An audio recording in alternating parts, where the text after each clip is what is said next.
चली अरबत सबन के बीच में एगो हमने के गजल टाइप पर जैसे ही हिंदी गीत के थी बा, लेकिन हमने के करा के भोजपुरी भाषा में गावत नहीं सका मुना भैया।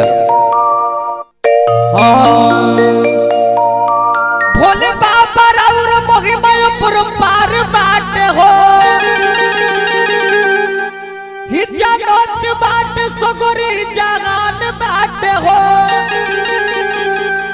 सुबह शाम रौरा के हम जल चढ़ाई दे राउर कृपा के बाट बोल दानी रौर चरण के पाव हम परिले रौर चरण के पाव हम परिले रौर चरण के पाव हम परिले रौर चरण के पाव हम परिले।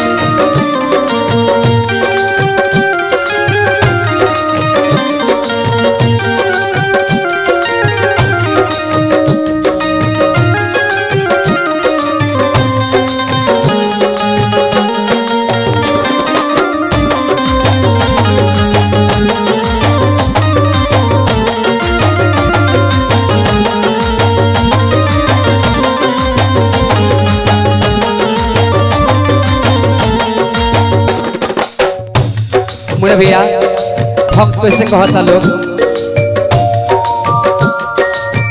सुनी लगे हे बाबा हो यो भरतानी हो तानियों के दहन माह कोई निकल आनी हो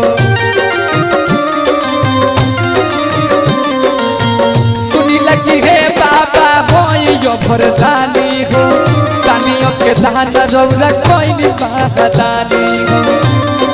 आज कैसे कहता लड़का सुबह शाम रौर चरण के हम खारी ले सुबह शाम रौर चरण के हम खारी ले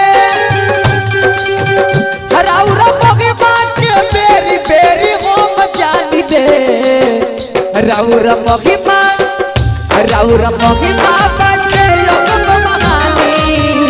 रौरा साथे ऐनी हम दुआरी रौरा कृपा से ऐनी हम दुआरी रौरा महिमा बाटे महानी रौरा कृपा से ऐनी हम दुआरी रौरा कृपा से ऐनी हम दुआरी।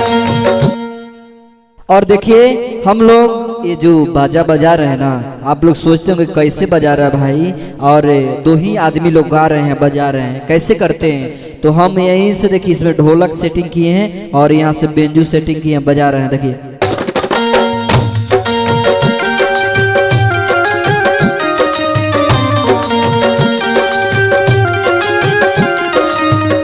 समझ रहे होंगे, यहीं से यहाँ से बंद करते देखिए चालू करते हैं। आप समझ गए होंगे।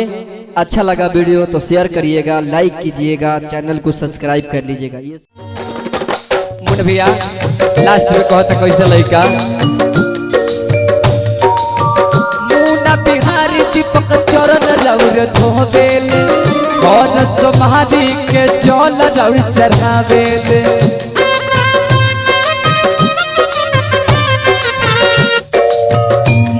बिहारी दीपक चरण रौर ढोबेले हर समाधि के जल रौर चढ़ावेले हर साल बाबा रौरा नाम ऐनी हो दुआर हर साल बाबा रौरा नाम ऐनी हो दुआर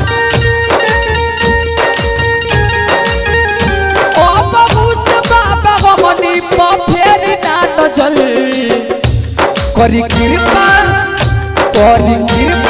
रौरा भोल जानी हर साल रौरा ऐनी हम दुआरी हर साल रौरा ऐनी हम दुआरी हर साल रौरा ऐनी हम दुआरी हर साल रौरा ऐनी हम दुआरी।